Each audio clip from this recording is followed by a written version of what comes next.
नमो तस् भगवतो अरहतो सम्मा संबुद्धस्स।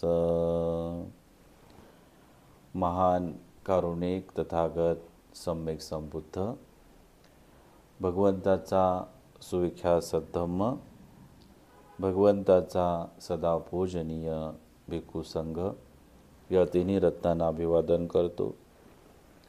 आपल्या सर्वांचे उद्धारकर्ते, भारतीय राज्यघटनेचे शिल्पकार, परमपिता पूज्य बोधिसत्व गुणोपेतांग डॉक्टर बाबासाहेब आंबेडकर यांच्या समग्र धम्मक्रांतीमध्ये संपूर्ण जीवन समर्पित करून आज श्रद्धावान धम्म उपासक नरेंद्र पोळसाहेब यांचा जन्मदिवस आहे आणि त्यानिमित्ताने आमच्या संध्याताई पोळ व आदित्य पोळ यांनी मोठ्या श्रद्धेनं भंतेजींना घरी आमंत्रित करून बुद्धपूजा, परित्राण पाठ तथा भोजनदान या श्रेष्ठ कार्यक्रमाचं आयोजन केलेलं आहे।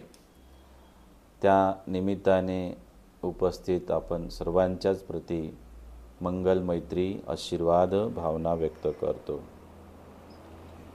सद्धम्मामध्ये असे खूप श्रेष्ठ लोक होऊन गेलेत की ज्यांची भगवान बुद्धांच्या प्रती, धम्माच्या प्रती आणि भिक्खू संघाच्या प्रती महान अशी श्रद्धा होती। तर त्याच्यामध्ये एक प्रमुख नाव आपल्या समोर येतं ते म्हणजे अनाथपिंडकाचे नाव। अनाथपिंडक इतका महान राजा होता, तो राजा असताना देखील भगवंताच्या विहारामध्ये तो 3 वेळेस जायचा, सकाळी, दुपारी, संध्याकाळी जायचा आणि आपली श्रद्धा त्या ठिकाणी तो व्यक्त करायचा। तर एकदा तो अनाथपिंडक सकाळी सकाळी भगवंताच्या विहारी जाण्यासाठी निघाला। तर रस्त्यामध्ये अनाथपिंडकाचे जवळजवळ 500 मित्र त्याला भेटतात आणि भेटल्याच्या नंतर ते 500 मित्र अनाथपिंडकाला विचारतात की एवढे छान तयार होऊन शुभ्र वस्त्र परिधान करून, आहे ना, जसे तुम्ही आता शुभ्र वस्त्र परिधान केले, तर कुठे निघाला तुम्ही? सकाळची वेळ आहे। तर अनाथपिंडक म्हणाले की इथे काही अंतरावरती भगवान बुद्ध राहतात, तर मी त्यांना भेटण्यासाठी, दर्शन घेण्यासाठी, आशीर्वाद प्राप्त करण्यासाठी जात आहे।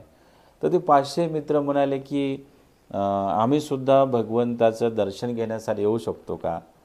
कारण ते 500 मित्र वेगवेगळ्या संप्रदायाला मानणारे होते आणि वेगवेगळ्या धर्माचे होते, ते नाही का। तर ते अनाथपिंडक म्हणाले की ठीक आहे, तुम्ही भगवंताला भेटू शकता। आणि मग त्यावेळेस अनाथपिंडकांच्या समवेत 500 त्यांचे मित्र भगवंताच्या विहारामध्ये जातात आणि भगवंताला ते 500 लोक बघतात। तर भगवान बुद्ध कसे आहेत? 32 महापुरुषाच्या लक्षणांनी युक्त आहेत, आहे ना, आणि 80 उपलक्षणांनी युक्त आहेत ते। आणि भगवंताची ती पूर्ण तेजोमय कांती आहे। भगवंताची जे काया आहे ते एकदम सोनेरी काया आहे आणि ते भगवंताला बघतात तर ते बघतच राहतात, कारण भगवान बुद्ध असामान्य असतात, आहे ना। आणि ते बघूनच इतके प्रसन्न होतात की बापरे, यांचे भगवान किती छान आहेत, किती सुंदर आहेत, आणि ते भगवंताकडे श्रद्धा प्रकट करतात। आणि त्यावेळेस भगवान बुद्ध त्यांना शील, समाधी, प्रज्ञा या विषयावरती धम्माचं ज्ञान देतात। त्या 500 लोकांचं मन बदलून जातं आणि ते 500 लोक काय म्हणतात की भगवान, आता आम्ही आजीवन तुमचे उपासक बनतो, आहे ना, तर आम्हाला तुमच्या सद्धर्मामध्ये घ्या, तुमच्या सद्धर्माची आम्हाला दीक्षा द्या, आहे ना। तर भगवान बुद्धाच्या काळामध्ये जर आपण धम्मदीक्षेचा अभ्यास केला तर त्याच्यामध्ये खूप मोठा बदल आहे आणि आताच्या धम्मदीक्षेमध्ये खूप मोठा बदल आहे।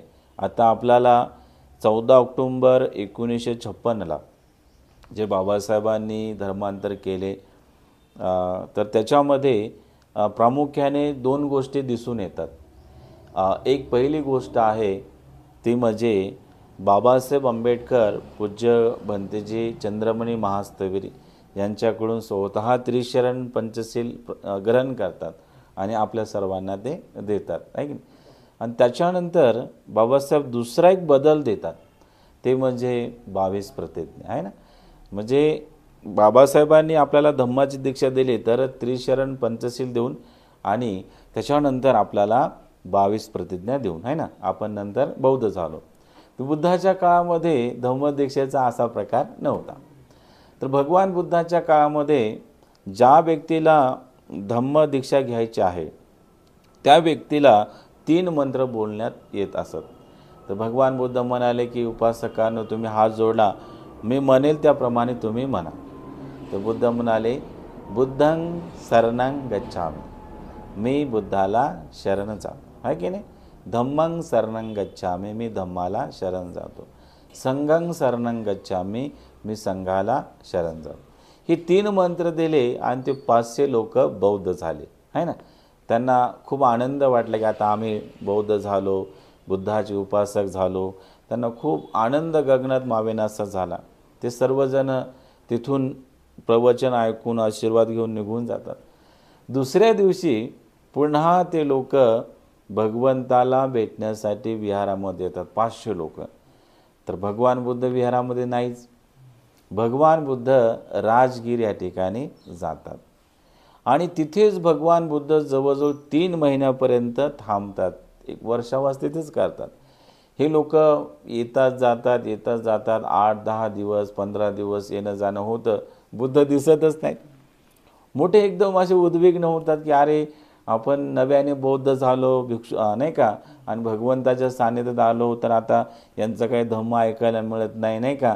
पुढे काय तत्व फॉलो करायचे, कसं आचरण करायचं, नाही का, वाटचाल कशी करायची जीवनाची हे आपल्याला काहीच माहीत नाही. आणि शास्त्र गुरु भगवंत काय भेटत नाहीत आपल्याला.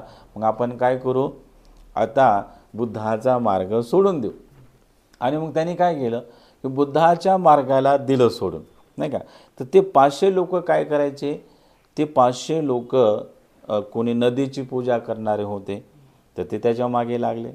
कोणी पहाडाची पूजा करणारे होते ते त्याच्या पाठीमागे लागले. त्याच्यानंतर कोणी अग्नीची पूजा करणारे, डोंगराची पूजा करणारे, नाही का, सगळे वेगवेगळ्या गोष्टी करणारे होते. सगळे त्याच्या मागेच लागले. आणि नंतर मात्र भगवान बुद्ध 3 महिन्याच्या नंतर पुन्हा त्या विहारामध्ये येतात. ही गोष्ट अनाथ पिंडक यांना समजते. आणि अनाथ पिंडकाला जशी ती गोष्ट समजते तसे अनाथ पिंडक भगवान बुद्धांच्या विहारामध्ये येतात, नाही का. अनाथ पिंडकाला टेलिपॅथी होते. ज्यांची त्रिरत्नाच्या प्रति श्रद्धा आहे त्यांना मात्र त्याचा बोध होतो त्या गोष्टीचा, आहे ना. भगवंतांनी सांगितलेलंच आहे की तोच व्यक्ती माझ्या जवळ आहे जो धम्माला धारण करणार आहे. तो व्यक्ती माझ्या हृदयामध्ये आहे जो व्यक्ती बुद्ध धम्म संघावरती श्रद्धा ठेवणार आहे की नाही, विश्वास ठेवणार आहे. तो सदैव माझ्या जवळ असतो किंवा मी त्याच्या जवळ असतो, आहे की नाही.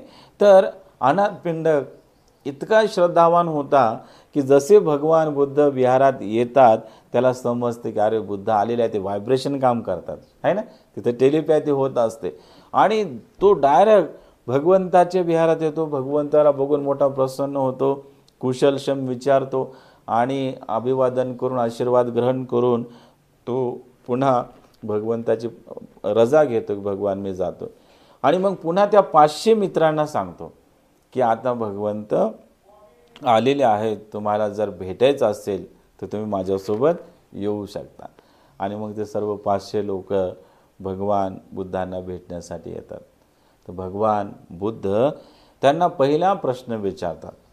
काय विचारतात की हे उपासकांनो, मी जो तुम्हाला श्री सद्धर्म दिला त्या धम्माचं तुम्ही पालन करता का. आता बुद्धाला कोण खोटं बोलणार आहे आणि कोणाची हिंमत होणार आहे, नाही का. तर ते सर्व खरं बोलतात. भगवान आम्ही काय तुमच्या धम्माचं तत्वाचं पालन करत नाही, आम्ही वेगळ्याच मार्गाला लागलो, नाही का. आम्ही वेगळ्या देवतांची पूजा करू लागलो. तर भगवान सम्यक संबुद्ध त्यांना सांगतात की अरे अरे उपासकांनो, तुम्ही श्रेष्ठ मार्ग त्यागला, नाही का. या जगामध्ये उपासकांनो, या दशसहस्त्र लोकधातूमध्ये कोण श्रेष्ठ असेल तर ते म्हणजे तथागत भगवान सम्यक संबुद्ध श्रेष्ठ आहेत, नाही का. भगवान बुद्ध श्रेष्ठ का आहेत उपासकांनो? कारण भगवान सम्यक संबुद्ध सर्व प्रकारच्या आश्रवातून मुक्त आहेत, नाही का.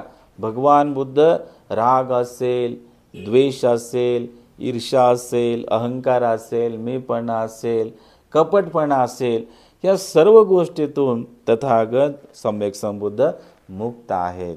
आणि विशेष म्हणजे उपासकांनो, भगवान बुद्धाच्या अंतर्मनामध्ये कामतृष्णा नाही, भवतृष्णा नाही, विभव तृष्णा नाही. 108 उपतृष्णा आहेत, त्यासुद्धा बुद्धाच्या अंतर्मनामध्ये नाहीत. आणि बाकीच्या अनंत तृष्णा असतात ना बरं, कपड्याची तृष्णा, जेवण करण्याची तृष्णा, दागिन्याची तृष्णा, ऐक ना, पदाची तृष्णा, अनेक प्रकारच्या तृष्णा असतात. तर उपासकांनो, ह्या कुठल्याही तृष्णेला बुद्ध बळी पडत नाहीत, सर्व तृष्णेतून ते मुक्त आहेत. बुद्धाला कशाची हाव नाही, लोभ नाही, म्हणून भगवान बुद्ध श्रेष्ठ आहेत. उपासकांनो, दशसहस्त्र लोकधातूतील संपूर्ण सत्वांचा विचार केला, संपूर्ण जीवाचा विचार केला, तर देवेंद्र शक्र यांच्या मनात पण तृष्णा आहे. कशाची तृष्णा आहे? पद भोगण्याची. जो देवतांचा राजा आहे, नाही का. त्याच्यानंतर संपती ब्रह्मा असेल, तुसित देवलोक असेल, नाही का, तावंतीस देवता लोक असतील, जे बाबासाहेबांनी आपल्याला बुद्धांच्या धम्मात सांगितले. आणि भगवान बुद्धांनी धम्मचक्कर प्रवर्तन सूत्रामध्ये अनेक प्रकारच्या देवतांचा उल्लेख केलेला आहे, नाही का. हे देवता म्हणजे बुद्ध धम्माशी निगडीत देवता आहेत, आहे की नाही बरं. ते कुशल कर्म करून त्या गतीला प्राप्त झालेले सत्व म्हणजे देवता, नाही का. तर सगळ्या देवताचा अभ्यास केला उपासकांनो, त्या सगळ्यांमध्ये एक प्रकारची तृष्णा आहे, जिवंत राहण्याची तृष्णा आहे, पद भोगण्याची तृष्णा आहे, नाही का. काही ना काहीतरी तृष्णा आहे. पण तथागतांचा विचार केला तर बुद्धाला कुठल्याही प्रकारची तृष्णा नाही आहे. भगवान बुद्ध केवळ यासाठी जिवंत आहेत की समग्र मानवजातीचं कल्याण व्हावं, नाही का.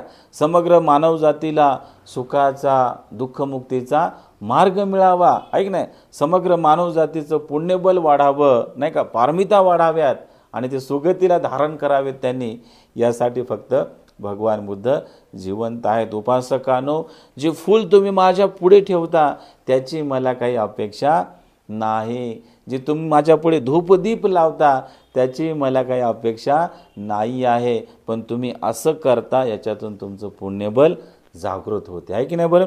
पुण्यपारमिता वाढत असते. बुद्धाची पूजा केल्यामुळे खऱ्या अर्थाने तुमची पुण्यपारमिता वृद्धिगत होत असते. कारण बुद्ध हे त्यागाचं प्रतीक आहे, बुद्ध हे निष्पाप आहेत, बुद्ध हे शुद्ध आहेत. म्हणून त्याची पूजा केल्याने, त्यांचा आदर केल्याने, त्यांचा गौरव केल्याने तुमची पुण्यपारमिता वाढते. म्हणून ह्या गोष्टी मी ॲक्सेप्ट करतो, अन्यथा त्याही मला काही गरजेच्या वाटत नाहीत. भगवान बुद्ध वेगवेगळ्या प्रकारे भगवंताचं वर्णन करतात, नाही का. ते केवळ बुद्ध आहेत म्हणून वर्णन करत नाही, तर यांच्या आधी जे बुद्ध होऊन गेले त्यांच्याबद्दल ते वर्णन करतात, त्यांचं ते गुण गौरव करतात. आणि त्या उपासकांना भगवान बुद्ध कसे श्रेष्ठ आहेत ह्या गोष्टीबद्दल सखोल अशा प्रकारे उपदेश करतात. भगवान बुद्ध त्यांना पुढे सांगतात की उपासकांनो, एकेची बुद्धं शरणं गतासे न ते गमी संती अपायं. भगवंत काय म्हणाले की उपासकांनो, जिवंत असताना जर तुम्ही बुद्धाला शरण गेले, नाही का, धम्माला शरण गेले आणि संघाला शरण गेले, 3 रत्नाची महान सेवा केली, नाही का, त्यांच्याप्रती आदर ठेवला, तर असा उपासक कधीही मृत्यू पावला तर तो दुर्गतीला जात नाही, अपायगतीला जात नाही. जे 31 प्रकारचे लोक सांगितले भगवंतानी, 31 प्रकारच्या लोकांमध्ये बघा, एक प्रकारचा अभिचिन्ह लोक आहे, नाही का.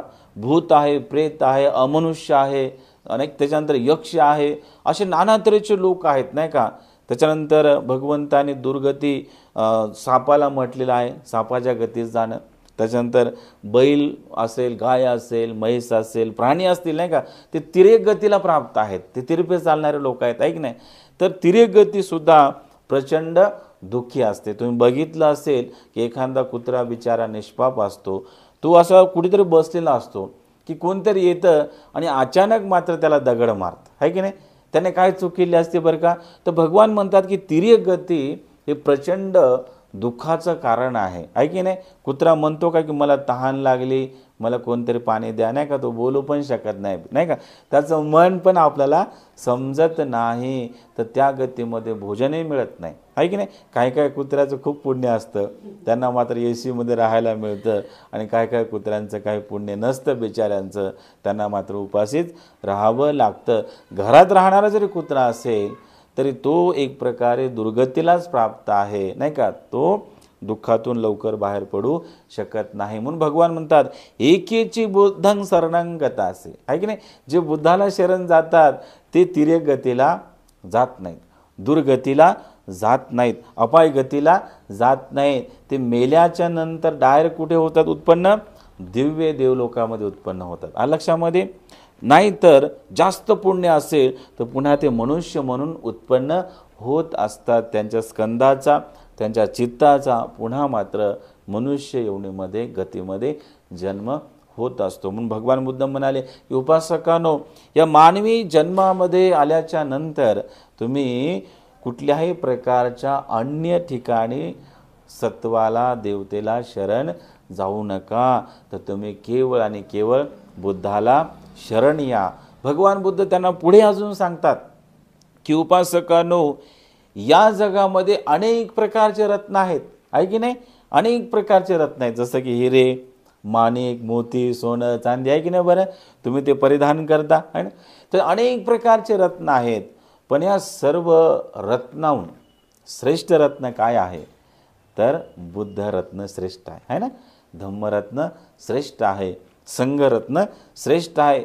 जो कोणी बुद्ध रत्नाला धारण करेल, धम्मरत्नाला धारण करेल, संघरत्नाला धारण करेल, तो व्यक्ती रात्र आणि दिवस शोभून दिसत असतो. राजा जेव्हा राजाचे वस्त्र धारण करतो, राजाचा मुकुट धारण करतो आणि राजाच्या गादीवर बसत असतो, तेव्हा ते शोभून दिसतो, आहे की नाही. बरं, आणि रात्रीला जर आपण आकाशामध्ये बघितलं तर लाखो चांदण्या असतात, आणि लाखो चांदण्यामध्ये पूर्ण चंद्र हा शोभून दिसत असतो, आहे की नाही. तसंच भगवान बुद्ध म्हणतात, ज्या व्यक्तीने सीलरूपी दागिना धारण केला, बुद्धरूपी दागिना धारण केला, धम्मरूपी, संघरूपी दागिना धारण केला, असा व्यक्ती दिवसाला तर शोभून दिसतच असतो, पण तो रात्रीला पण शोभून दिसत असतो. उपासकांनो, ज्याप्रमाणे जाई, जुई, गुलाब, मोगरा, फुलं जे असतील, चंपा, चमेली, नाही का, याचा सुगंध हवेच्या दिशेने जातो, आहे की नाही. पण सिलवान व्यक्ती असेल, बुद्ध धम्म संघ रत्नाला धारण करणारा व्यक्ती असेल, तर त्याचा सुगंध मात्र हवेच्या विरुद्ध दिशेने जातो. 10ही प्रकारच्या दिशेला त्याचा सुगंध मात्र हा दरवळत असतो. त्याच्यामध्ये शील, सदाचार, नीतिमत्ता आहे, त्याच्यामध्ये बुद्ध धम्म संघ आहे, म्हणून मात्र त्याचा सुगंध हा 10ही दिशेला निश्चितपणाने पसरत असतो, लक्षामध्ये. म्हणून तुम्ही बुद्ध रत्नाला धारण करा, धम्मरत्नाला धारण करा, संघरत्नाला तुम्ही धारण करा, याच्यामुळे तुम्ही शोभून दिसत असता. अशा प्रकारे भगवान बुद्ध त्यांना भगवंताची महिमा समजावून सांगतात, आणि भगवान बुद्ध कसे अग्र आहेत, कसे श्रेष्ठ आहेत, आहे की नाही, त्याच्याबद्दल त्यांना उपदेश करत असतात. आणि मग ते लोक म्हणतात की बापरे, आपण तर सत्याला सोडलं आणि असत्याला धारण केलं, आपली सुगती कशी होणार, आहे की नाही. आपली तर याच्यामध्ये दुर्गतीच आहे. आणि म्हणून सत्य समजण्यासाठी माणसाला खूप तपावं लागते, आहे की नाही. खूप माणसाला तपश्चर्या करावी लागते. धम्म धारण करण्यासाठी खूप पुण्यबल वाढवावं लागतं, नाही का. बुद्ध म्हणाले की माझा जो धम्म आहे, हा माझा धम्म प्रज्ञावान लोकांसाठी आहे, दुष्प्रज्ञ लोकांसाठी नाही. एखादा दुष्प्रज्ञ व्यक्ती असेल, त्याला कितीही सांगा ताई, कितीही समजावून सांगा की अरे तू बुद्धाचं आचरण कर, तू बुद्ध विहारामध्ये ये ना जरासा एक दिवस, तू हो म्हणेल पण येत नाही. कारण त्याचं पुण्य काय जागत नाही. पुण्य जागलं की बुद्धाच्या जवळ जातो माणूस, आहे ना. पुण्य जागलं की धम्माला धारण करतो. पुण्य जागलं की तो संघाच्या सानिध्यामध्ये जात असतो. आणि जे लोक बुद्ध धम्म संघाच्या सानिध्यामध्ये जातात त्यांच्यासारखं महान या जगामध्ये दुसरं कोणीही नाही. म्हणून आपला हा जो जन्म आहे हा श्रेष्ठ जन्म आहे. म्हणून या जन्माला भांडण करण्यामध्ये घालवायचं नाही, आहे की नाही. वादविवाद करण्यामध्ये घालवायचं नाही, नाही का. कुणाला काय करायचं ते करा म्हणा बाबा, मी फक्त बुद्धाच्या धम्माचं आचरण करतो. आम्ही मात्र बुद्धाच्या आर्य श्रावक संघाची सेवा करतो. अशा प्रकारचा भाव आपल्यामध्ये जर आपण जागवला तर निश्चितच आपली याच जन्मामध्ये सुगती होणार आहे.